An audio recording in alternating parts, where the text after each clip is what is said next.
Sion. Mon pas ouais, nyon zianka. Ah, begila no budao. Yon boss ya bayi, ba mu apenya e mo. Ai no se no de me. Bo gawa ku, bo gawa me. You are the play with. I say o ma ven. Toto pe ko se. Ayo se o. Mama Antoinette. My no ka.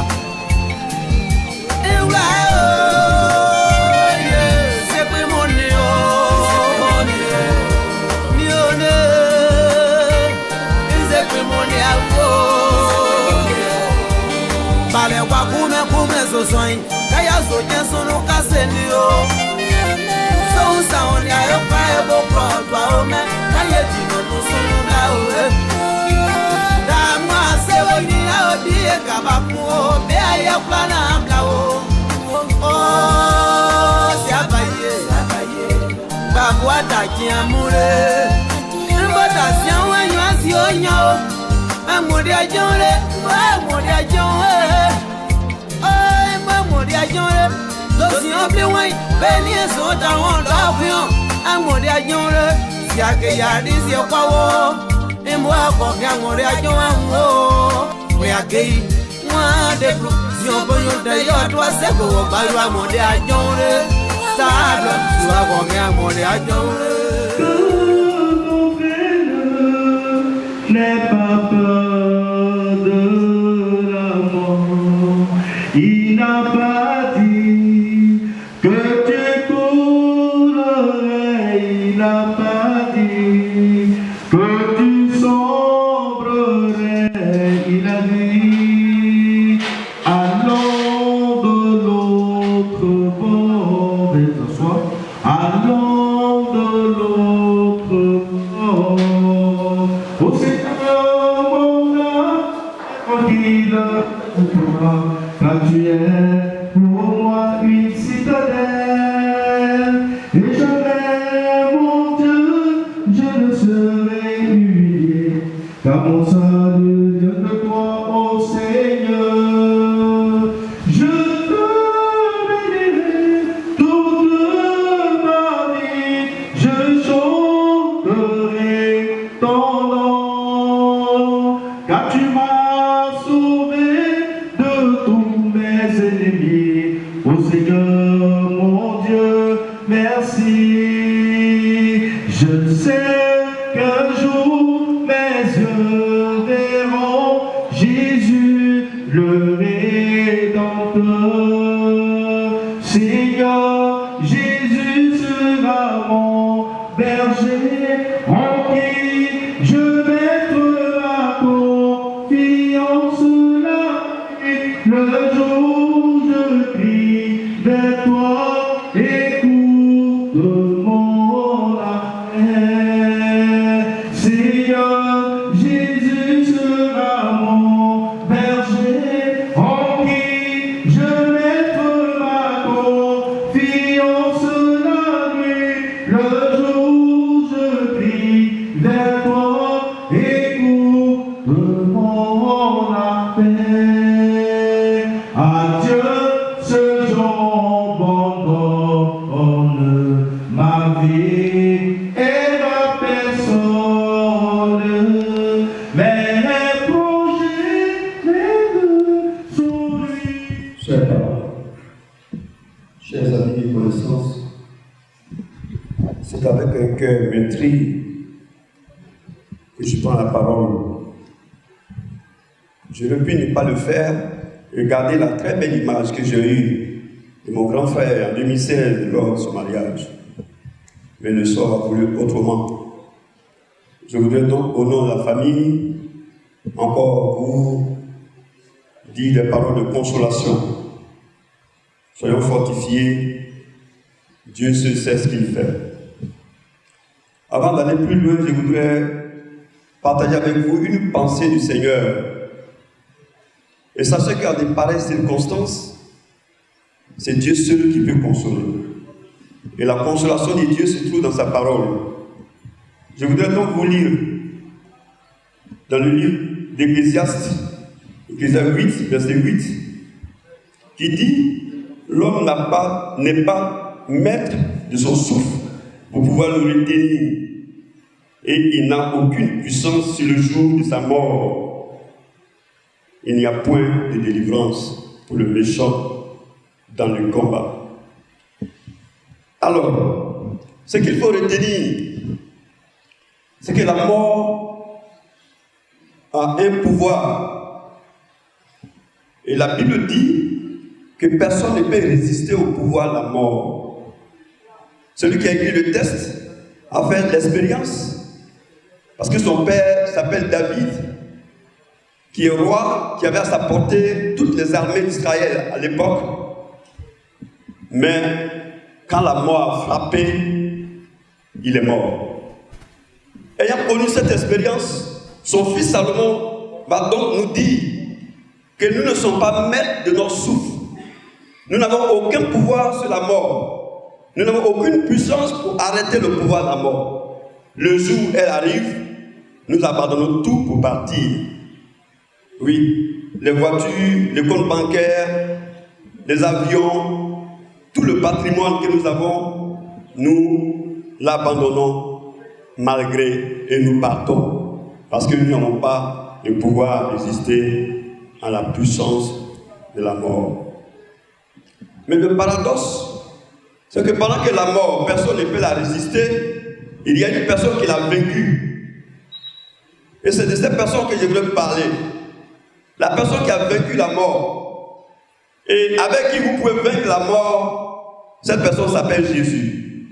Si nous avons Jésus, nous pouvons vaincre la mort. Écoutez, la mort physique, elle est pour tout le monde. Celui qui naît, qui est dans le corps, doit partir, parce qu'il n'a pas de pouvoir. Cependant, l'autre mort qui est redoutable, l'autre mort, la mort de l'âme, cette mort-là, il y a une personne qui l'a vaincue, et cette personne c'est Jésus, comme je l'ai dit. Si nous avons Jésus, nous pourrons vaincre cette mort. Nous tous qui sommes là, chacun aura son tour de lever de corps un jour. C'est sûr, c'est vraiment sûr. Mais après la mort de ton corps, où iras-tu? Parce que l'âme va vivre. Ceux qui disent que l'âme ne vit pas, ils mentent. Après la mort, il y a une autre vie que nous allons mener. Après la mort du corps, il y a une autre vie que nous allons mener. Et cette vie ne sera menée que par l'âme qui est en nous. Et c'est maintenant que nous devons chercher la place de cette âme quand elle va partir. Je voudrais donc vous interpeller ceux qui n'ont pas encore fait la paix avec le Seigneur. On peut profiter de toutes les occasions pour faire la connaissance de Jésus, qui est le Maître et qui peut nous permettre de vaincre cette seconde mort. C'est là mon propos, c'est là le sermon, l'interpellation de la part du Seigneur que je voudrais vous partager pour dire, nous devons être consolés parce que Dieu sait ce qu'il fait. Donnons-nous au Seigneur et un jour, quand même on sera couché dans un cercueil, mais on va nous pleurer avec espérance parce que la Bible déclare que les morts en Christ ressusciteront quand Jésus va revenir. C'est là que je voudrais terminer. Que le Seigneur nous console et qu'il soit avec nous. Nous allons donc nous tenir levés pour prier. Nous allons prier, on va tous se tenir levés, nous allons prier. Nous allons prier pour la famille. Daniel est parti, mais il a des enfants qui sont restés. Il y a ses soeurs, ses frères qui sont restés. Il y a la grande famille qui est là. Nous allons prier pour que Dieu soit avec nous et que sa main soit sur nous. Ensuite, nous prierons et dans le même instant, on va prier pour la suite du programme. Prions. Seigneur, je dis que tu es un Dieu d'amour, un Dieu de compassion, un Dieu de grâce. Merci pour ces instants aussi douloureux. Mais la Bible déclare que quand on porte et qu'on tourne les regards vers toi, on est toujours rayonnant de joie. Merci de ce que tu sais, ce que tu fais dans nos vies. Tu sais ce que tu fais. Tu savais que ce jour-là était consacré à la levée du corps de notre frère. Et tu as préparé les moyens de consolation. C'est pourquoi nous prions que Dieu tu nous assiste, que tu nous accompagnes, Seigneur. Nous partons au village, tu nous précèdes, tu mets tout en ordre afin que sa mémoire soit honorée, Seigneur. Car tu as dit pleurer avec ceux qui pleurent, pleurer avec ceux qui pleurent. Pleurez avec ceux qui pleurent. Ce matin, sois avec nous dans ces pleurs. Au nom de Jésus. Amen. Il y a un chemin de l'asseoir. Veuillez vous asseoir, merci. Est-ce que je pourrais y aller aussi? Les anges par milliers parcourent le ciel. Ils sont vertus en habit blanc. Et moi, pauvre pécheur, je me pose la question. Est-ce que je pourrais y aller aussi? Alors, Pasteur Kourou, nous voulons vous dire merci pour votre intervention. Que Dieu vous fortifie, qu'il vous assiste dans ce ministère. Vous êtes en même temps le porte-parole de la famille. Voilà, vous donnez la suite du programme. Encore, nos remerciements à nos amis, les amis de la famille, les parents à maman de Daniel, les amis et connaissances, nos autorités du PDCI, parce que notre sœur Véronique est une militante de taille au niveau du parti. Elle a été soutenue depuis Paris jusqu'ici. Nous avons les échos. Nous voulons profiter du micro pour dire merci à monsieur le maire de la commune de Cocody et toutes les autorités du PDCI qui n'ont cessé de lui apporter leur soutien. Tout à l'heure, nous allons prendre le départ pour Béwis Biao. À Béwis Biao, nous aurons ce soir même une veillée funèbre de 21h à 6h du matin.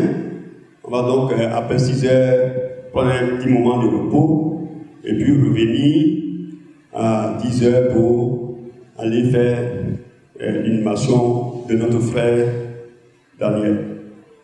Voici donc la suite du programme au niveau du village. Je vous remercie. Merci, M. Kourou. Alors, mesdames et messieurs, nous sommes au terme de la levée de bague ici au Daniel à destination de Bangolo. Encore une fois, au nom de la direction, nous compatissons à votre douleur. Merci à la famille de faire confiance en notre établissement. Nous passons à la dernière étape qui consiste à faire le coup d'honneur, une façon pour nous de nous incliner sur la dépouille de Daniel et saluer sa famille. Vous suivez les instructions du protocole. Que Dieu vous accompagne et que l'animation se déroule dans de très bonnes conditions. Que Dieu vous bénisse.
que yo no va a clamar por el agua amula. Es bayar el puede que yo ya voy a buscar. Hoy no va a no pone que yo le mongo a mundo. Es mort babo fin guarde ble gude pobla azar was ya vamos a arro pa yo no mongo a no de. Es que se da clase la, es que ta yo por tiempo, pues ya no pues ogni o que a no de la bayo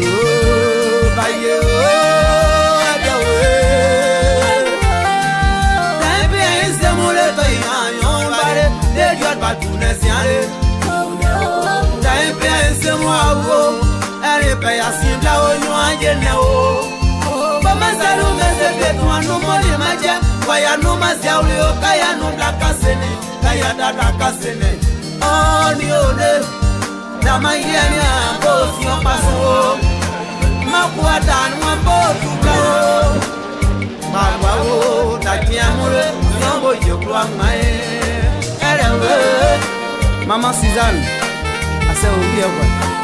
Cano say no, go yes. But ya could do. Who's more great to be back? I say my pay up for my home. Then where you go. You say about so you blew. You say about you blew. And what's up by you? I put the glue on my blind. If you are the monarch, so I by you. Como paya, como paya de puede luego modaca, ona paya mono, coño no de no eble grain, de moaño suewa, aribochi globa globa, ebate kaboka wa mi abokaya, we paya ubi de we moano, de akwa nsebo yisu paya yemu, asami ko ere.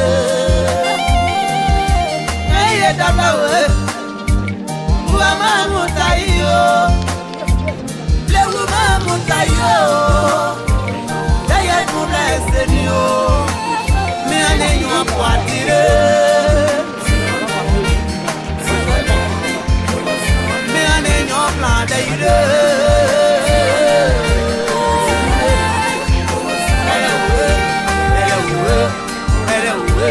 Daddy Blamos a Pianya. Di bla mo se gagne bla ouais que apolo sans kabla bien moi ko ya jema de ba mule ai da ku ya sa bro da when ma ko nya pa ma ti o bia nyole de ye se ba ya ile se me kana de siongo ma ju akana so je de ye se ba ya be ni bio na wa ma fly. If you man you are better, by your one at time, I say, Mutoina, Nopa, Toina, Sawo. Your Maumere, your Maumere, your Maumere. I was with him. Yes, you did to pack a yoke to find a we are the demons, yet to find. La joia da web is in the mano. I get the yama. I get the yama. I get the yama. I get the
na dai pe ai se mo toi na no ba toi na za wo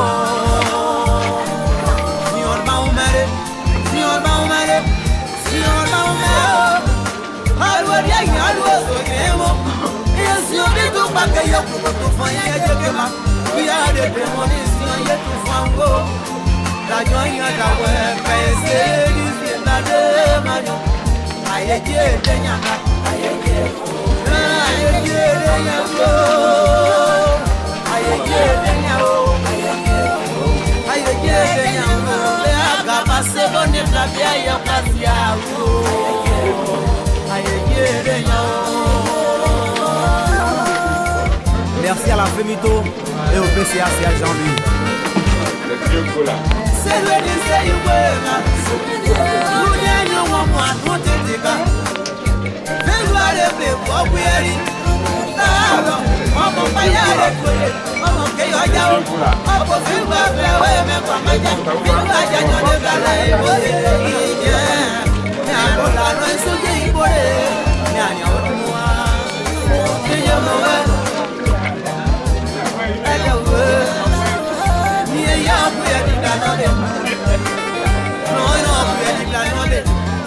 Mama Victory, Ope di merda webla. Ene kwa wa de kale, so sia ko tieni. Wa nya ure manyo. Ti me ya. Président Keimeda, ba u ko akundio. Oriol Kei. C'est au gros matin. Arrangeur Sami Dollar. Man. My boy on the Magudio. I go in Magu. Penacho. My our Najumo Yayacho. Ma Jamo Mos Otme. Jewe Yacho Yae. On the Yae. Ajia Batoka, Papa Supaye. No more power on here, no more power level. You will have Poblazo, my Java songs of Blaboman. Now, get on my Yaya, May Abiao. More vain. Almost to Bukasanga. May almost Yaji or Shady. Mais tu en as un l'odide lei. Otio bo babo etio me pa glodi tio. Ye pa meidi ke pa bu zonde. Mais tu dis maju ya na oko mo se ile oye. Omo ta ko gladi gan ojada da bo. No ni wa. Ayuni da bo mewo son dio asi e mama za asi e po enese ewe won ayin na maju no o e fon da bo wa e ba o yo gan iwo pa o yo pa na maju no omo ta ko on vle o ja o da ya won tun wa na owo maju na owo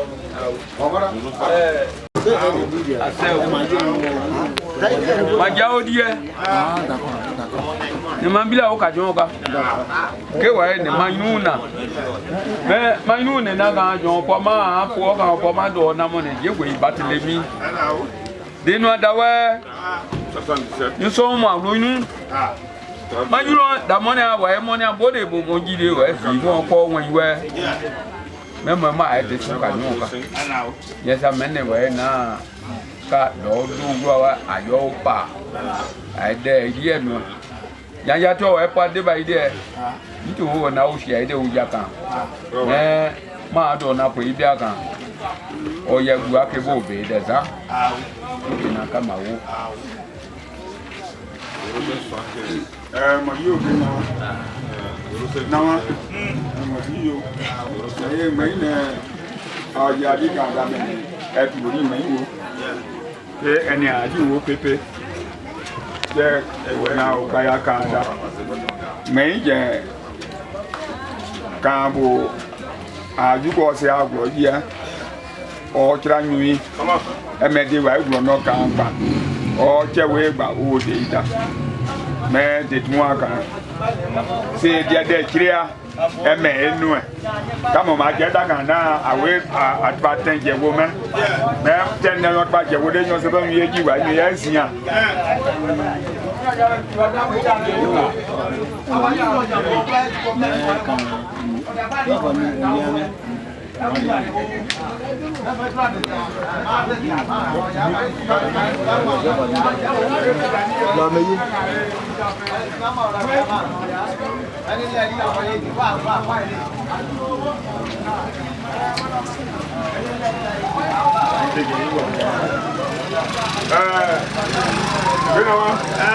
Moi, non, dis pas, on tient. D'ailleurs, dis pas, on tient. Dis pas, ma baille n'a pas pas dit quand mon blé a des. J'ai beau dire, moi, un son à mon blé. Bon, tiens, n'a pas ma blé pas de baille. Bon, qui a pour des mots, ma bleu autour, pour y en quand. Ah, si on va mon on est seule famille. Moi, ma check en voyé à Oguadé. On est un an, moi, car on y a quand. Tu as des échecs, quand on va dire, mon gars. Pas aux oreilles. Ouais, tenez à vous, voyez tout. Ah, oui, yo. Non, non.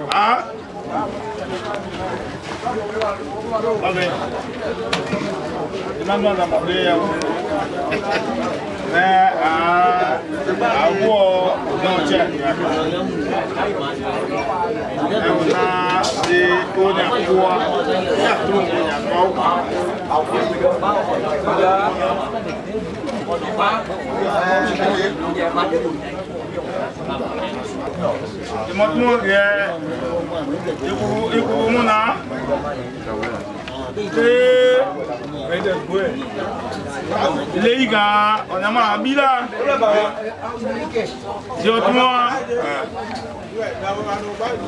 On a donné pour aller bosser nous. Même moi, a été mais nous, elle moins pour aller nous. Mais nous, on a nous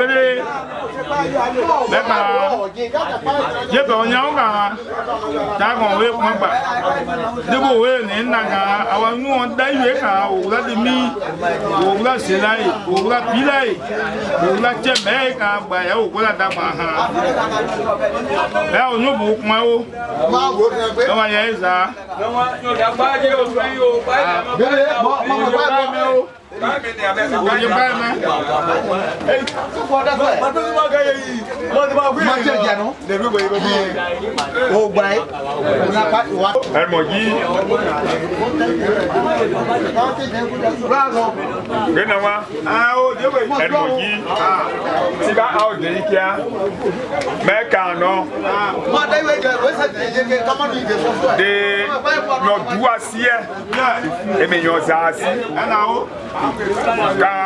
des programmes d'hier. Mais moi, je me suis dit la position. Bon, à Judier. Bon, ça m'a dit, oh, ça, derrière ton noir. So, away your day was why. Met your there. Now, about you, why, or your book or that grow. Hey, Joe. About you now. Cast it down. Give me. No, that. Get now.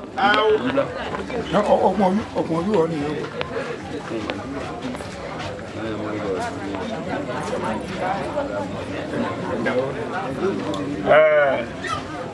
Ranya, Zobili, and the blood, I will tell you. May not women of them will blare back. Made our number, I'll tell you, I'll do one for you. Oh, yeah. Amen. I do a almost Mamu now, I'm you. Will tie there. kwa me ene kweka ka buta ya jimindo so atme ma yaka ya gono o we mo aduna lórí me je opian ga dadia o mo aduna bo eka ayewo legba obe oye si ya oye munde ayo abode bla me eni ta wi onu emu ja obo onu ake abon kwa bon se akwa o se da nanyu mu ni anya ke waye awe gbola gbu agbola be waye da o de pata bo ni omo bo o memegba me nyo bi anu oku anu o ta wi emu no akwa o se do emu au se se abu au se me wo me de kan eni ajure ya ojo kan wa kun denga pa o me agbo pe iwa e ma agbo pe me kan mu wa go du wa we ye tu gana wa au se na bu au se o enja me che da du se ma di mu do di endo bla bla di na gbo do na yure jo pe da ka mo bo mo to ma do de me mo na wa juwo mo kan re ma bo no ke ma jo wa juwo ma bo no bo ka we ba bla ba jo kan re mo na wa juwo na o no mo ju ke ko na bon ju e nínú ya o se ko ya ni ku no ina na ka wa no bi na mo na wa juwo me nya bo o ye kini o ya kini na wo ma bo ise baba yi kan so ye ide da so de ma check nu to e se wuri so ina bo do e na yusu e se wuri ma bo bo so ye ide ko bru da du ha bio se o to se mi o de ase de no ganda e pa nu to ka so nka jo e ga jo gba owo e mo ya bu ya o de ida me bo bi ya ke mo e me ya de be no bu ari mo yi gina wa me kan ina aju agbodo pe me kan jen dua ruodi me ne kan ga ya grono kan awe gbogbo egu ni ogbo na bota bo nwe gomo awe jo abu aju ayi e pen ya bia kan ayi pa jo wa mu wa wa no po we ne nya de no mo we ne muwa me ma de be na o ye ni aju kan no twawe omo wo ase be wa aya o kabon ja ka abon ya aju ko ke ka ya aju opo enu ja wa pe pe ba no amando la de aju ka o anaju ka on be ka onu da odo organize ni a wa che dai we no anu ka amanga so ade on di da me ani ode no nyawe onyini asebe ayon di sanda ka pe aju otu anu asebe aye ka gbopa me busia no bobo mwe ye ditmo aja mejo aja ka oni bu ameni mani mo ni mana ni mo wo egwa piru bona enu e consider ke no mani mo me nyen kwa bo mo wo ga oya de yaji mo de ko da mo we ogun aju gro de pe idon so egwa ya me kan je ma nga ota kan bo mu wa ye cheku na wo ma venyo bo do bia o so ndo emu ya jo nyon me ni mo class le ka bo mu yeku na ko na e ko bu me je wo ga o ya me ni amu awon yo ma do na o bo se wo ri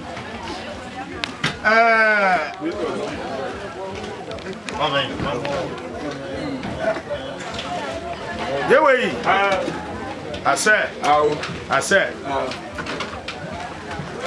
Nyanya bon la o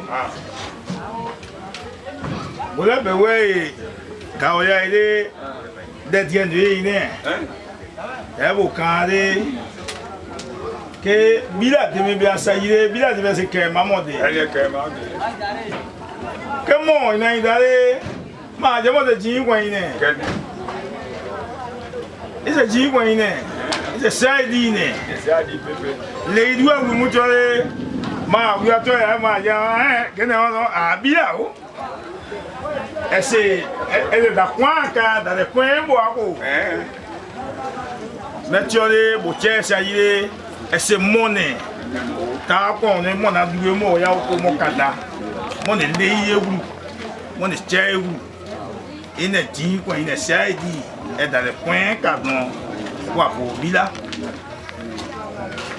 Mais de on est pour aider avec moins d'idées que yo ça.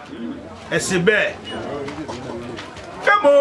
Comment c'est mon tour non a you on est bas non mon dieu ça est mon de non là bon on va dire Mathieu bon on est à son pays quand vous avez dit na itu you know quand on est mo cédé et ça est je vais gagner Tito tiens moi là que là est mon là du monde et il y a quand on bon avec au point dit our Julia, our brother, really on our Pobuda. A cool who love Planze? Yea, no, Bobia, don't never, yea. No, they not seven, no, I'm one, Zizzy at the mine. But do I then you mention you were not here, or poor boy, and poor woman on us through. That no, that is a boy, as a boy for than all Jack or Monel Fonda. No, bleed that I as your partner. Le olè kẹjẹ bẹ ní àyọsí wàá bù kọ̀ǹda ẹni wọn ṣe o lẹ́yìn mọ ẹ̀jẹ̀ àwòsẹ̀ yàwó ní àdá dídọ́ ẹ̀ wò mẹ́bù gàyìnbó náà bó àwẹ̀ ọ̀jẹ̀ bò náà bó àyèmùá àyàmùá kà máa pọ̀ àwòsẹ̀ máa wò nù àkàn wẹ̀ ọ̀dìyàdé pé ìdá ọ̀yìn yẹn zùwẹ́ mú mẹ́. Moi, c'est une gueule, on m'a blé du, on est grandi, on blé main, on blé du, on m'a foi. Mais ma quoi au sait, mais avec moi gagnons, à Ribo, à du nord, à l'autre, à l'enoir, à l'anaï bas, mais à au sait.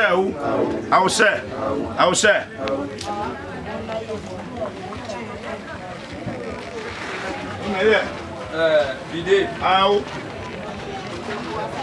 c'est au mané. C'est. Ma gaolie. Quand on bien au combat vite demain. Bientôt d'avoir bamona vague mettre boyam sur glow à jam. Dade dada wa de wo e bo sa jam sur glow mo wa mu. E do no wa de pade ko onu yare wa de pa ko anu agbe pa so be we yibide. Wa do di we wa de apa yi wa ba gbe yibide. Lo bi asan yibi. Me bo se an so no di de manu no e.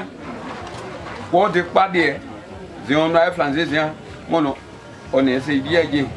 No ya bi ya wo na mariage ene no kro semu. Do ne bi ja mo no mariage de e wo ye de mu.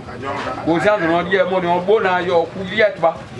Member was a idea that brother boy oya meji kajonga oya boy pa se nu de o de du ka o ne ma de me tun me gba yen ti ele ma bien se ti ke so ke ese ku kuna ko ma de la ese ku kuna ko ma de la ku su ke ni aka ma o ma ja o je do e ba o yi da e wa ya o do ke ju la bi de yen ni o do bi wo me bo je ru wa cho e bo ko boko bo e ba no ta ayo mo ayo de blai ni me ma gba yi yo za mu kanda asebe o ye yi za na ano bloke we da ji abon yo ide ayo ide afe ide idamo mo dan de e ja de o ayo be ni awa de beka su ke na kama o awose o ma gba gbole do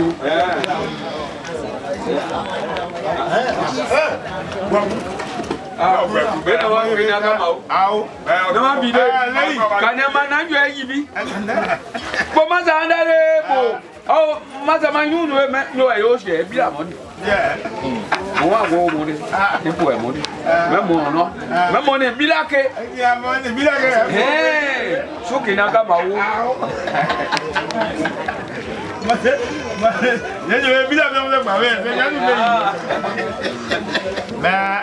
I'll never day, Jammer.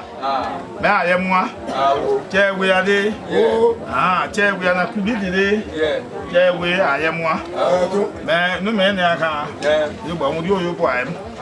Man, I follow me. I owe you. Yeah, I'll go about you. I'll go.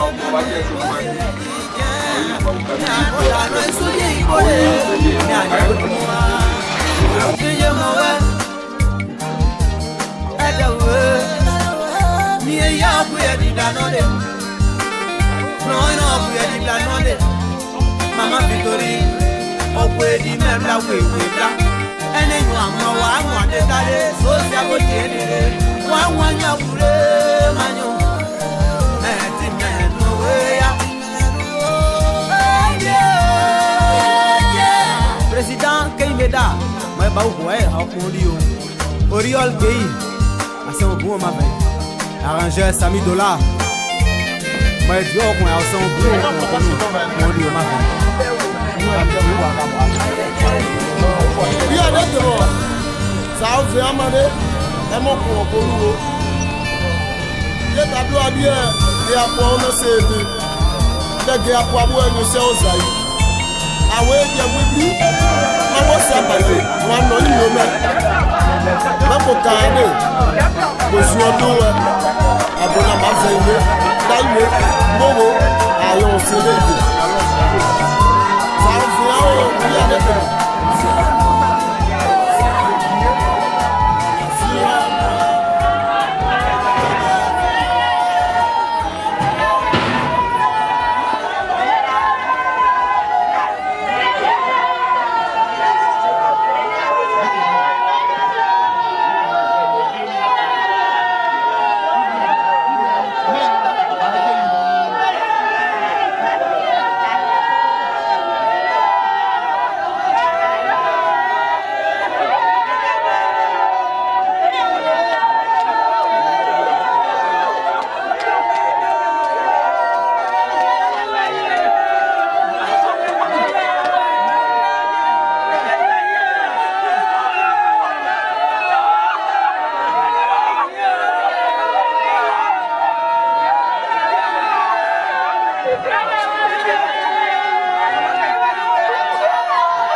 ya ji ma wa bi ya se ye iye oji kene ji ko e ti abo ko ale bi ya yande ya ko bobo mo depuis 18h e mo e ji ko wa no to e ma yiga e jire kan e bo wa de o ya oji e oru aju de ri de pa ona ye wi ni ado ye ba ori gba e gba ugla plan je ya o se bi mo ni da mekana emede o do na mekena mo mo yo ni aseji ede ke se do de lo se gbu o no o so o do kana emede o no pa ebu ni plan de ye no mede o yo be meji ko wa ye de pa o wa yuru na o na o na je wa yi o ga gba o gbe ọgbọ́n mi rẹ̀ ọ̀sẹ̀ mi. Kana o. Àwẹ̀ ìwà o.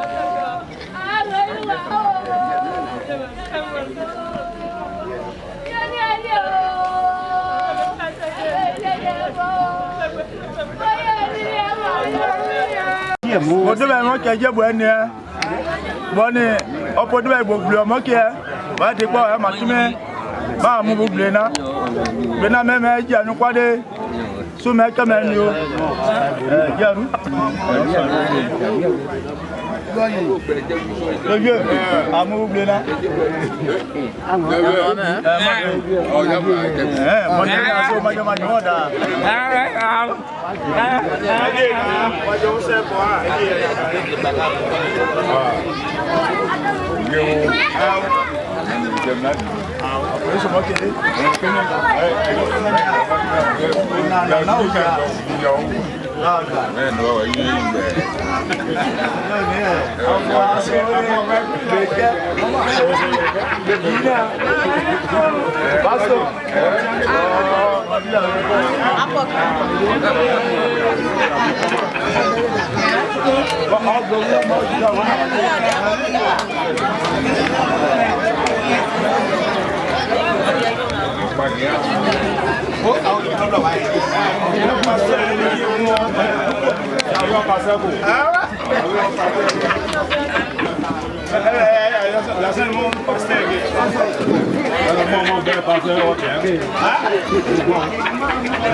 C'est le neveu ça. C'est le neveu. Voilà, prends-moi.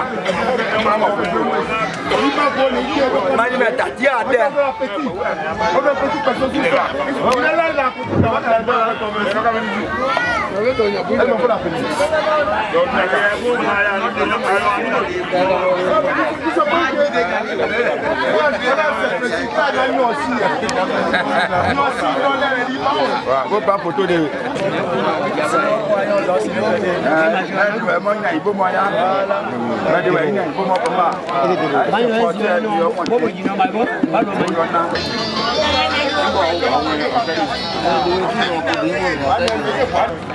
ene depo ene biya yo son nuju wae yumwe de ni de ko mu bi e mo wae ge ano moja abo ne wu na epo ane ja ona aju na epo ko bo da abo bazamini ili ayo ta apa ene ja eme anu on magwa bi aja apobu ogria yai ozamini ili cheja obonu owo de rija ona de pa ona o meme agwa ajuri pa ani o de boje mache boje ta ko ani o bode ko aija na bo oji ja oji amedu ni edere bo nyu bo den yan bon na o me bo me de kan abo na ta pon ga ya e president de midebezi ba ujon bla michie kan na michie na kula bo michie mo ne na wa ko bu ya onyu na okun ba okun wa ko bu me bo me de emene gulu aka griba omo aso on e ni de so de konwe abo na bango konwe oja no gemondi emene griba me di play jeunesse no omo le griba no ka tibo no on e griba no di o no no veyo kwa o no ya o bla wo de ko na aja unje me gulu aka griba no mo ne na ta gulu aka griba mo ne na dole ya jiga ene gulu akwa so se na when you ode me ene ta kwa me ka bu ka giba ona gemo e cavalier onena me ine ka ayo mo yo nye ma go bu onya wa ipu mu me pe da le mi je gba u ko ko bu me me no wa je bo gba ko wa onye me wa je yubo na o ta bo na o no do bo bo ko bu ni u ko mu me me bu ka giba ona gemo e cavalier giba kan ya e pasto ona fédéral kan ọmọ ìṣẹ́ráì ya o tu a che ya kan gba ona bu ka giba na bo ne na ke e ba onyo to ya yubo ni simode me kan o ne na me je pa o ya o tun na wo àwọn ya o Ola nebo Jolosone Gloye Jenble wo yo Adebonye o so Adebonyi wore emedewo bo mede ona zutere o mo ya we awudwe o yo Adebade àwọn ya o Dejo Baria ase o awo wa mi dino ga mira bo se do so tu do awo voilà Dama je ko bo dama no ko bu na won me le kai do do do bla we ni c'est le temps ah mo ndi yo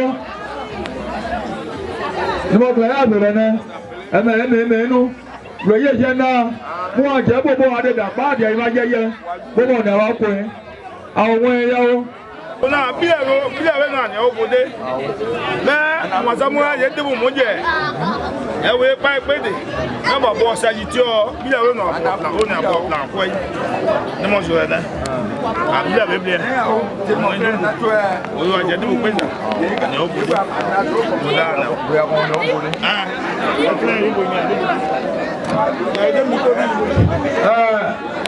je le o me je won ki do wa ba ona yo sei na ja o si na ja bo bria me je bria ko ni awon de ka te wa e bu do o za ye mo ma ja ere bobo a ona ni mo playa so le ne ona oble dibo obo sa ye no ye dibo ye no bo boke o se be we o ye ide ni a so ye nenu ko ne dia ona ni mo playa so le ne e ba o ye ide wa e dibo ye bebe wo ya obo je ki do ka mo se da awo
Est-ce que mes parents sont là même? Alléluia. Alléluia.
Alors, veuillez jeune Daniel Doagi. Veuillez jeune. Appelez Agi. Dis-moi donc.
Mese na wajawo aji nyokwa o.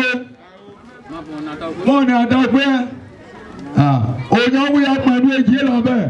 E me nene Philip onyo awse o. Nghe giờ wa jai we ya kwa Canada. Và dori o na yo jiao bi sia. O jiao bi je so dori na o na ju sa do e wo. O ma ni yo ju se abo je bi mo ma de fo. Je mo se je da we jo. Ma ni o no wa ke mo. Đó mà bé đó là bị trú gì. Ông nghe. Đó bé cả nè. Qua chỗ bé. Vậy con áo qua cả là y vừa. Mỗi bé rồi. Bùi nè. Đó rồi nó bùi đua. Bùi nào bé là ngày qua ta. Ô quan đâu nhà mà. Bé Christine. Rồi mi nè. Christine. Ông một nhau đẹp bao nè. Mà ông số mi này đi. Mẹ tai chăng? Em bay ngủ. Bay ngủ. Có complet chăng? Nó chỉ đến nó. Có một chuyện complet chăng? Mẹ chăng? Đó nó quan đúng một chuyện chăng ngoài mẹ floor. Mẹ bay nào cũng so nè. Mẹ ở ngoài rồi hết chuyện mẹ. Quay chỉ nát mẹ so chăng? Mẹ tôi so nó cô đi mà đam mà cha so như nó một nhúng quay mẹ so nè. Ngoài biết nào. Đâu phải đây nha. Vậy gì? Oui, là non, pas grave. Jody, moi, s'oublie.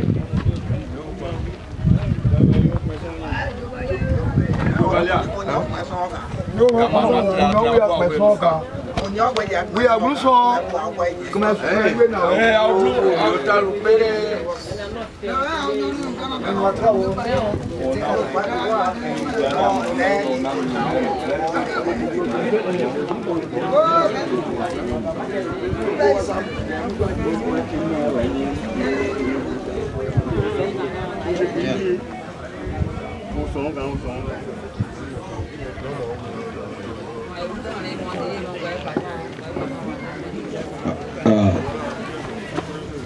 Allô, đến đây, ao xe cô đẹp, ao xe, mà biết rồi, ao xe cô đẹp, ao xe, ở đặt con bé, nhưng mà vào lại, chứ nó sống ở màu mấy, ở màu tia, bên này cả xe, ở chứ nó blog, ở yung mo. Đó bởi nó về anh này quen mà đi vậy thôi. Bao nhiêu tuổi thì đầy đâu ấy nó. Ở trên mai đã cả trong cả. Cái gì à bộ ở đây đi cả. Ở chỗ nó ở giàu à bút sao. Nhưng số nào đem một số. Nhưng số nào đem một số gì. Cái ở đây mà về nhà bà cái mấy quý biểu kia bà. Depuis non, et mon vieux bateau, au certain bateau, il y a on ne sait pas on va les dire quoi, il même. Nous là c'est un éditeur. Moi on a beau, non de ouais, au bout de quoi dire moi. On y est au montou mon, ma peau de la peuple là.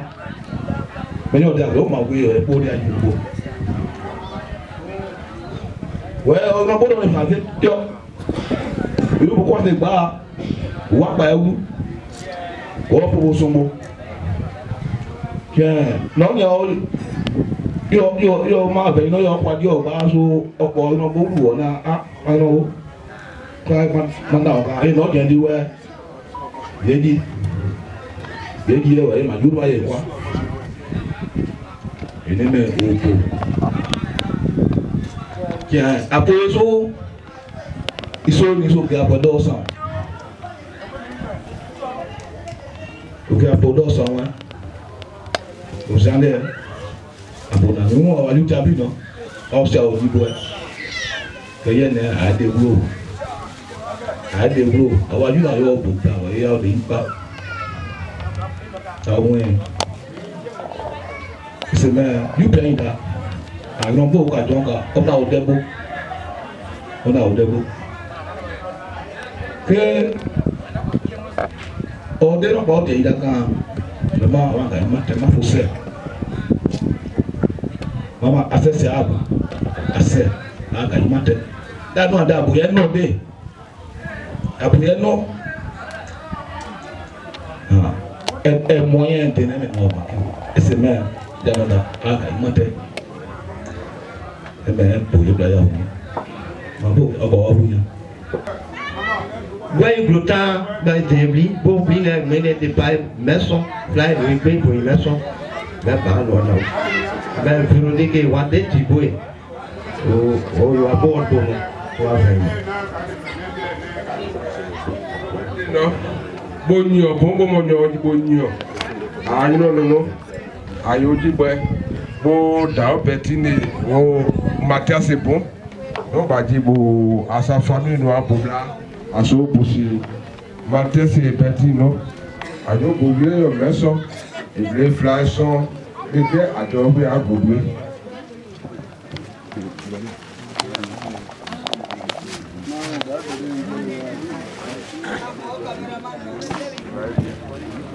mais bon mais des Lambert mon bien fly mais ni mon bon mais des mais Brian mon bien fly oui ah Brian ils ont fly bon mais des Laurent mon bien fly Aleppo mon bien fly oui bon mais des Philippe de fly oui et pas où on vient de pas où mais bon mais des nous yo oui yo mấy dia nous đâu mà gì đấy vậy nhà nó đó là vậy chú gì anh nó phải gì đấy đó là vậy chú nous đâu muốn đẹp phải budi mấy lần ba giờ nó phải càng là bây giờ mà đâu nous đâu yo đẹp phải budi même là vậy mấy nhà mais bon mais des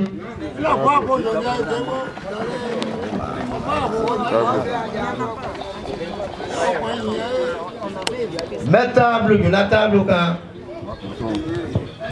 ouais mon gars ouais que me you que me ouais que me ouais tu ça ouais qui est au nyama de pain en lycée ouais nyama lycée dans lycée no ouais on de ouais na que me ne bon blo ataye na ku na o moto kwa so ki bia ka na bon mais des Laurent Daniel Sambuzaba on veille noso amoué biame famille na no ano bobu agu me o oye mo bien oye veille mo o adilo gbo aifun abu la famille aoye mo menu ade bien. Bonjour à tous, je suis le conseiller municipal Poirot. Je suis accompagné de mon collègue, le conseiller Fabrice Koulibaly, de la mairie de Cocody.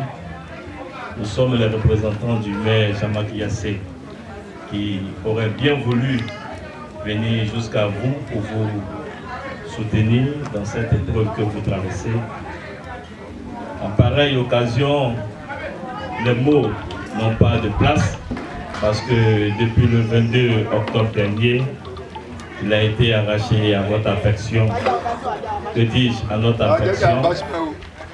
Monsieur Ba Daniel, qui est frère de notre sœur et collègue Véronique Ba. Le maire Jean-Marc Yassé, que vous avez vu lors des passages des présentations des condoléances à Abidjan, a bien voulu nous dépêcher ce jour encore pour venir pleurer avec vous. Je voudrais donc, au nom du maire Jean-Marc Yassé, qui vous a apporté le confort lors de son passage à Abidjan, en mettant à la disposition de notre sœur un véhicule pour l'accompagner, pour pleurer à vos côtés, et également en donnant un yako à la famille à hauteur de 500 000 pour l'organisation des obsèques. Je voudrais encore en ce jour, au nom du maire Jean-Marc Yassé, vous remettre 2 bouteilles de liqueur pour l'organisation, au comité d'organisation des obsèques. Je voudrais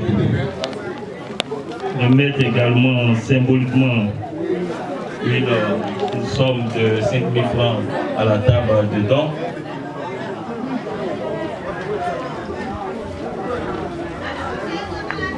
Je voudrais au nom du maire Jean-Marc Yassé remettre également une somme symbolique de 10 000 francs à la famille. Je voudrais donc au nom du maire Jean-Marc Yassé remettre à la veuve et aux enfants de notre frère Ba Daniel une somme de 40 000 francs.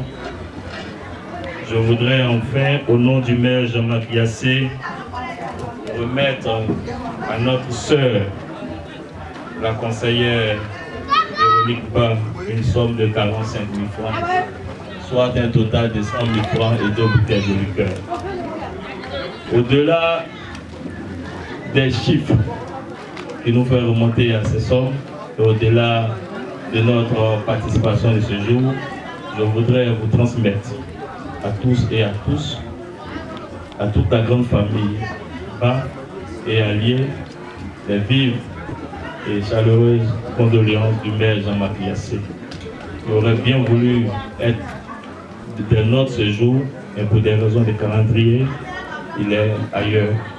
Il a bien voulu nous demander de venir en son nom, le conseiller Francis Koubaliyemon, pour vous apporter les condoléances de toute l'équipe municipale de Cocody et de tout le conseil municipal de Cocody. Je voudrais donc, en présence également de mon aîné, M. Do André, qui est l'un des maîtres formateurs au trésor public, vous transmettre ces condoléances-là. Je profite de l'occasion pour lui transmettre à lui également et à son épouse les condoléances de la mairie de Cocody.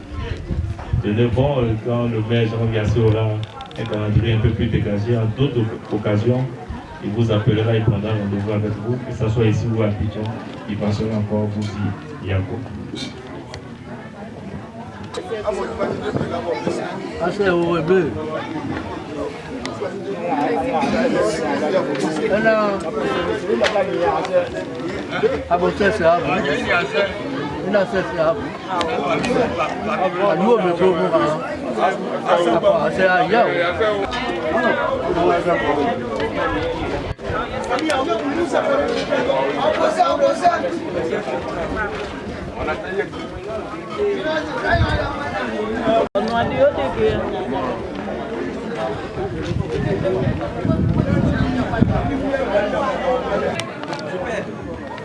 En beau, oui. On vient prendre un peu de poids parce que c'est une belle non blanc. On voulait déplacer. Voilà, donc oui, mais où quand man lili, man tantine là. Maman moi aussi moi avec moi il va vous dire. Donc je voulais d'abord remercier la délégation de la mairie qui est venue avec nous, les deux conseillers du maire de Cocody, également ma soeur, troisième adjoint au maire de Bangolo, et mon épouse qui est ici présente. Je voudrais, avant d'annoncer juste ce que nous allons faire, rappeler que Daniel était couché là. Lui et moi, c'est 55 ans d'amitié. C'est un frère, lui et moi, on s'est croisés pour la première fois en 1971 à Korogo, à la faveur de la rentrée scolaire 71-72. Pendant qu'il était à la mission catholique de Korogo, moi j'étais au groupe scolaire Korogo 1, avec sa sœur Émilie qui malheureusement nous a quittés aussi. Son père, ancien combattant à l'époque, très jeune, a réussi à intégrer la fonction publique, si bien qu'il a été affecté à Korogo comme bagumestre. Et quand Daniel et moi, on a eu notre entrée en 6e, on est entré au lycée au Feu-Boyen de Korogo. Et on a fait la 6e jusqu'en 3e ensemble, dans la même classe. Et quand le vieux a été affecté à Yamoussoukro, Daniel l'a rejoint et je suis resté seul à Yamoussoukro, à Korobo. Mais un an après l'obtention de mon BPC et d'entrer en seconde, je les ai retrouvés encore à Yamoussoukro. Et Feu Maurice, c'est le frère à ma maman Louis Makoura. Tout à l'heure, les parents sont levés pour venir me saluer. Ma maman Louis Makoura est de ce village. Donc c'est à mon famille. Je voulais vous remercier pour cet hommage-là, ce souvenir important de ma mère. Daniel, il est pour moi plus qu'un frère. On a tout fait ensemble, nous sommes des complices. Quand son père est décédé, il a voulu changer le fusil d'épaule. Il m'a dit, André, je veux me faire voir ailleurs, je vais aller derrière l'eau. En ce moment, je venais de trouver mon premier emploi. C'est ainsi qu'avec l'aide de la famille, nous avons tout fait pour qu'il se retrouve en France. Il était précisément à Paris. Et quelques temps après, il s'est retrouvé à Chambéry, là où il est décédé. Mais vous savez, l'amitié étant très forte, il a voulu se remarier parce qu'il avait connu un premier mariage qui a été soldé, donc je dirais par un échec. Il a eu un enfant qui a eu 18 ans. Donc il est revenu en Côte d'Ivoire pour se remarier et c'est encore moi qui l'a pris comme son témoin de mariage. Je ne pouvais pas rester effectivement à l'écart de ses obsèques, balancer l'argent pour dire bon allez, j'ai préféré venir au village aujourd'hui. D'abord sur la terre de mes ancêtres, du côté maternel, et dire au revoir à mon frère Daniel. Je ne me suis pas arrêté là. Après son mariage, je l'ai rejoint à Chambéry avec mon épouse. On a vu Daniel. On lui a dit, Daniel, c'est bien ce que tu fais. Et malheureusement, sa femme ne l'avait pas encore rejoint. C'est quelques temps après qu'elle l'a rejoint, même on ne savait pas que c'était la dernière fois qu'on allait voir Daniel. Sincèrement, c'était en 2019. Après, il y a eu le Covid, la maladie qui a emporté une bonne partie des gens. Il a résisté. Et c'est lorsque nous sommes revenus en Côte d'Ivoire que sa femme est allée le rejoindre. Malheureusement, ce qui est arrivé, c'est ce que vous savez aujourd'hui, avec son départ. Je voulais sincèrement dire, Yako, à ma petite soeur Véronique, comme on l'a dit, c'est avec moi qu'elle vit. Elle vit avec ma fille à Paris. Et quand elle est de retour à Abidjan, c'est chez moi qu'elle est. Donc je voudrais vraiment lui dire, Yako, Yako a ses frères que je connais, je les ai vus tous naître. Thibaut, Kriska, le garçon qui est là. Voilà, lui également. Malheureusement, il y a un qui les a quittés, Paul, que j'ai vu naître à Korogo. Donc vraiment, je vous dis Yako. Et ce que je vais faire, c'est juste un geste symbolique. Parce que c'est à la suite de ce que nous avions déjà fait pour Véronique, depuis qu'elle était à Paris. Le jour où Daniel est tombé, c'était avec moi qu'elle communiquait. Même là, à l'hôpital, des images de Daniel sur le lit, c'est elle qui m'envoyait tout ça pour que je sache exactement ce qui s'est passé.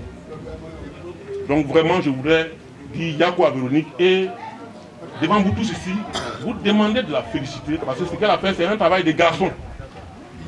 Vous imaginez un peu en Europe, prendre un corps, l'amener de Chambéry à Lyon, de Lyon à Paris et de Paris à Abidjan, c'est pas donné à n'importe qui. Mais j'ai tout coordonné avec elle et ma fille. Je vois qu'aujourd'hui, Daniel est là. Et je voudrais donc, en appui de cela, ma femme et moi, juste remettre une somme symbolique de 50 000 francs à la suite donc, de ce que nous avons déjà fait à Abidjan, dont la sœur a parlé et elle-même, elle vous parlera.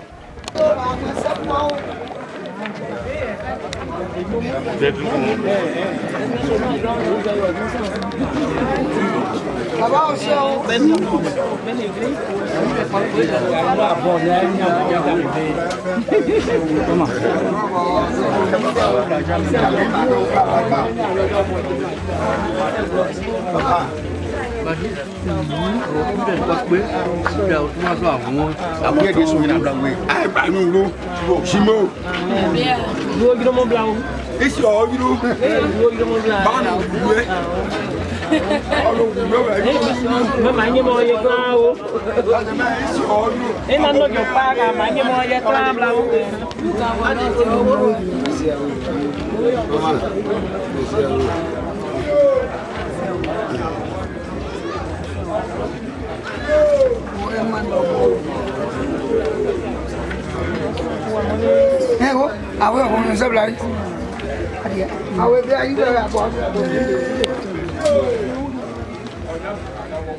Et voilà ce que vous ramenez. La famille viendra à Abidjan pour lui dire un grand merci de vive voix. Mais de manière symbolique, on vous donne ces flyers-là.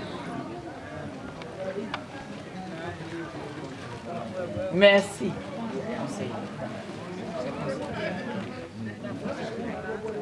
C'est le conseiller Francis Koulibaly qui a réceptionné les dons de la famille maternelle de Véronique.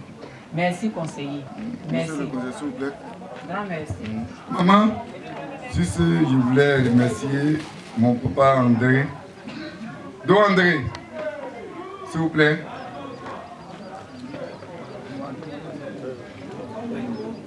Donc André, assez papa, assez. Tenez, mon niaou. Comment maintenant mon non? Vous y êtes au Kenya. Ma diable est pas là. Vous y êtes au Kenya. Ma diable est maman. Beaucoup de gens m'ont placé. Je vous transmets ces remerciements. Je lui transmettrai fidèlement tout ce que vous avez dit et ce que vous avez fait pour notre accueil et pour votre participation. Je ne peux pas dire plus. Lui-même, comme il a dit, il sera pour remercier. Merci à vous. Merci, conseiller Koulibaly.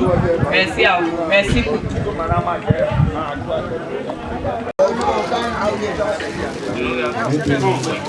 Mais vous diallo, on est dans le on est au pays. Comment Lambert, qui est Lambert? Babila Wega ou la garde, on est en plein. On a nous y a pour y aller.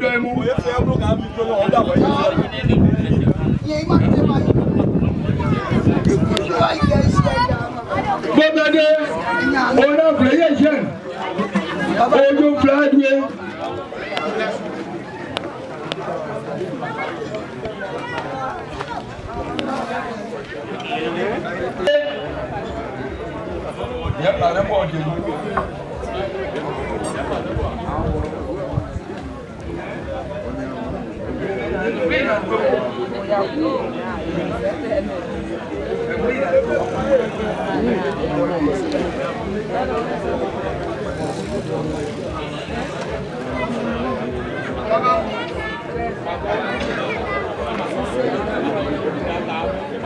Lambert. Oh. C'est pas ça, faut pas m'embrouiller ici, hein. Lambert, oh y'a oui y'a room là, oh boy bah où sont bons.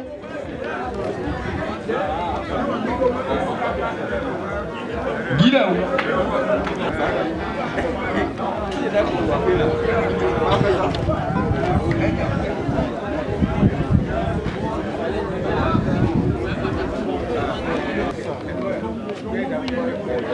Ah, j'ai envie à lui, le boule, ouais, papa.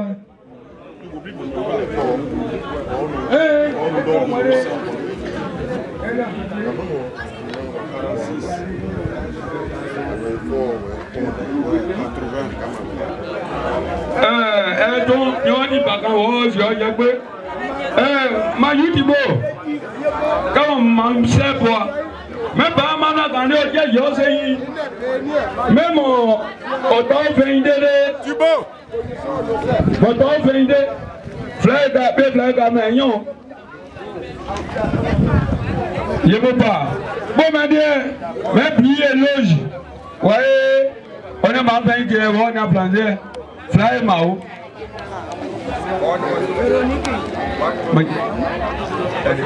Mais ne pas faire Mao. Il va bien venir. Bomande. Mengo ina na gwaga.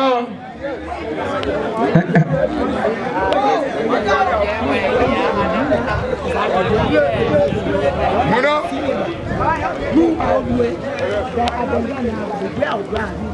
Hey, oh you Mema e matme na. Tibo. Adengra na gbagbeda abogba adurui. Bomande. Ona anuga awoya gro mi ayawo. Wae awoya apenyan dolu.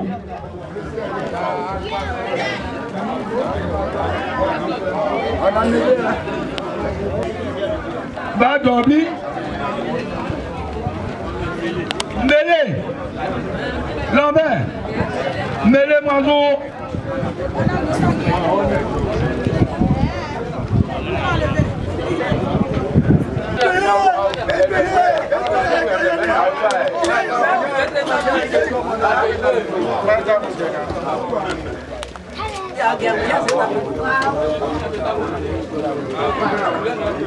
Asao la be. Asao. Umwe boso ene ka ya moya no ya tuwe ene me. Yo au no de no wa janda. Bo mina dibo e. O wa mu. Bo mbele bo ya ka de we mina nyo ma mo we nu nya da tuwe ko ma no mo ku no da tuwe.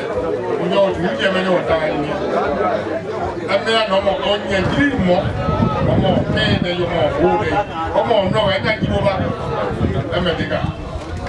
Yaka ma no man ba gbe oju ne ma de awon fe mo de ko fe nda Daniel Gru akuke Daniel Gru Dorian abo be ani mai du ado mai abo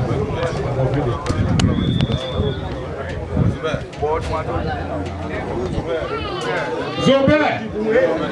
Ah, Zobert de Pau. Adrien.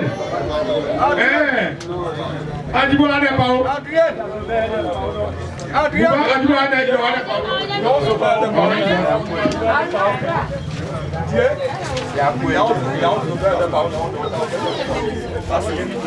Sophie. Sophie de Pau.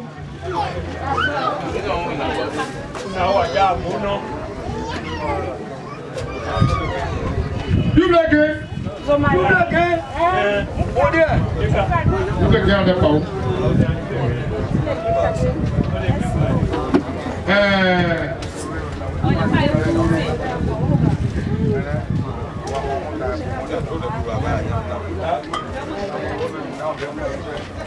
Buba. We are good. We are good. You get up on our go, me, up on we are. You know, we are Royal General, or we are Person. Royal General, we are Mason, or we are not Maniaga. Tell we are Royal General. You know, now we are Mason. No, we are Mason. When you it may kind of blow out maybe. Boom, maybe boom, about their family. One.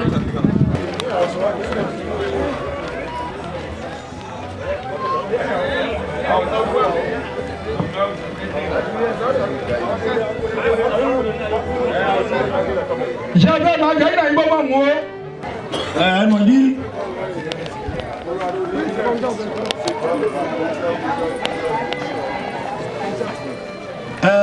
Yenyo Maria. Elle m'a dit. Il faut ma bien bon ouais. On peut d'abord un gros mais. Le ouais quand bon ouais bon yo ici. Il faut bon ouais. Nous donc on y a dit que on a dit abonné nous bien. C'est dans le week-end. On dit à l'idée, on dit à l'heure pas.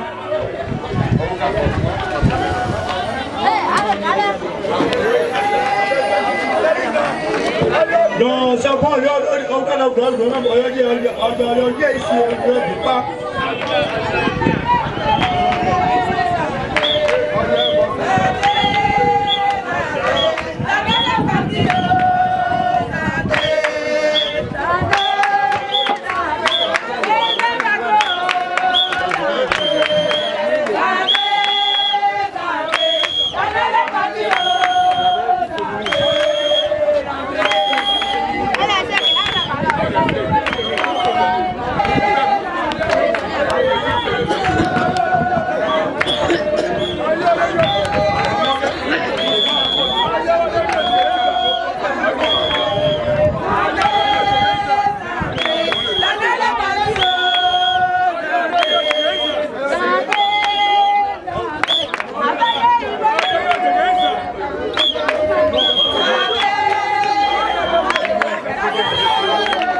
là.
Daniel Moeti. Madame, vous le savez, c'est un oncle. Où il y a du poulet. Où il y a du poulet. Où il y a du poulet. Où il y a du poulet.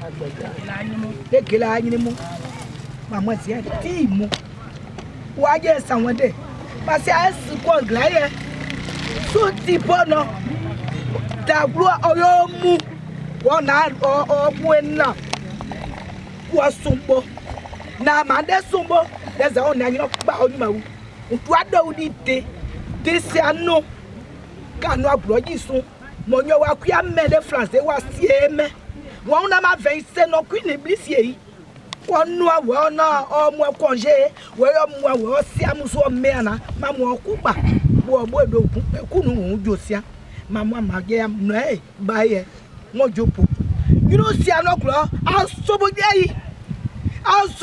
ayi wa gudi opo awo je ti bo no ma agbebe aso fi oja we mu oyo ma plasisi dasia no we ma be we a oyo ko ni tieke Madebosia, tout à ça, now so you do about ye, one boyna, Granny, where do you are take back?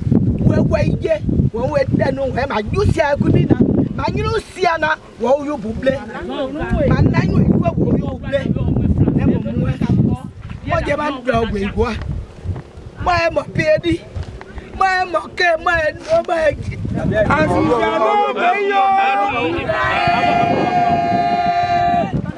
Azizano beyo Oya ayo bobla Oya ayo bobla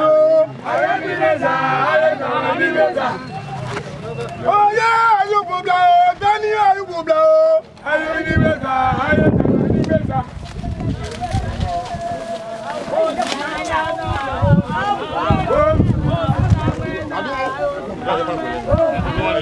Apoka moke dabo te jare da we adun ba poka ba bi ba we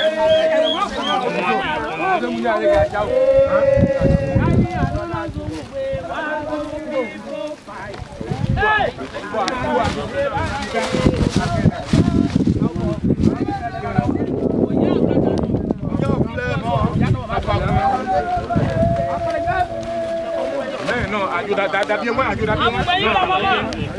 Ah, vous l'avez? Non, venons cimetière.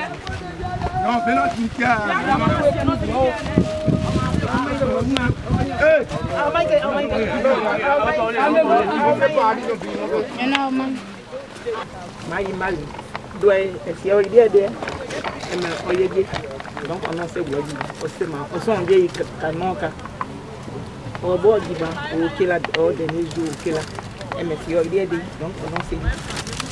on dit 18 ans, 10 mai. On est able.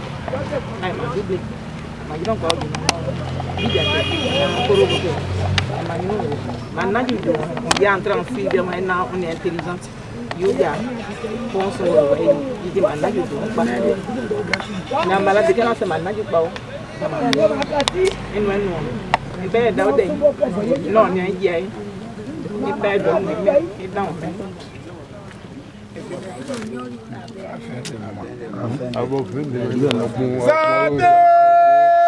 santé, ça va pitié, santé. D'abord. Non, protéger. Assez doublé, assez doublé. C'est doublé, c'est doublé. Moi à Bodé. Moi à Bodé. Ben les mains, oui, ils m'ont vu. En fait, que ben les nions. Au point, ma oui, il se guérit à mon niveau. Et il va mettre le moyen à oublier. Oh, il est oublié, non, dédé. Oh, oublié, non, dédé. Car, on tient au bec. Car, oh, dédé. Your famille bête. Que ben il a fait dans le window.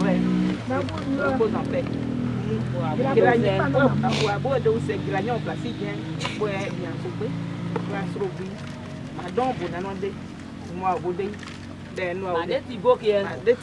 So il y a pas d'annonce dans notre data ni matin non lo ni o mo yo ma place ici na we tu na bien tu le wo so ni na ti bo je Priska moi odei ma neveu allez ma témoin do o mo yo ni o no ma ke na ni ai neveu et l'autre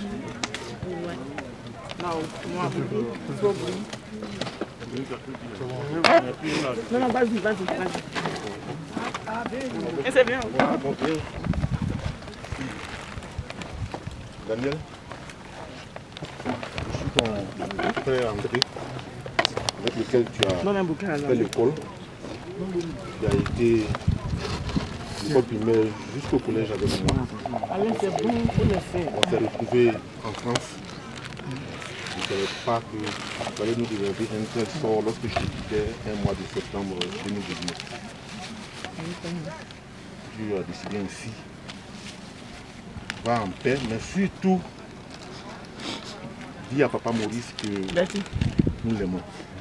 Dis à maman non Jeannette que son neveu André continue de penser toujours à elle. Dis à Émilie, ma petite soeur, que nous n'avons pas oublié. Dis enfin à Paul que nous n'avons pas oublié. Et enfin, les frères et sœurs qui sont restés, veille sur eux, veille surtout sur Zandé, ça va pitié, oh Zandé,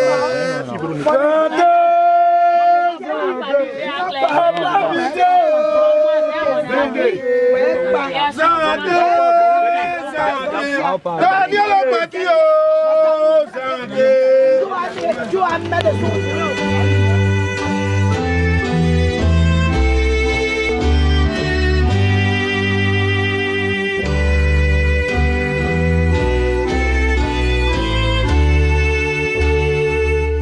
Moi c'est Abel Grand, je suis le petit frère Daniel. Après la nouvelle, ils n'ont pas voulu me dire d'abord, ils m'ont dit que tu as perdu un grand frère, un proche, vraiment un grand frère. J'ai dit bon, quel grand frère? Ils m'ont dit non, on ne va pas te dire.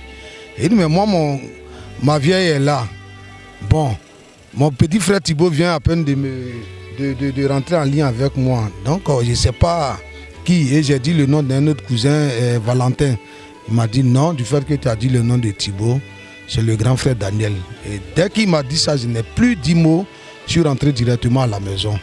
Donc ça a été vraiment douloureux parce que j'étais un garçon. Je ne pouvais pas pleurer en public. Vraiment, il y avait une belle collaboration entre lui et moi.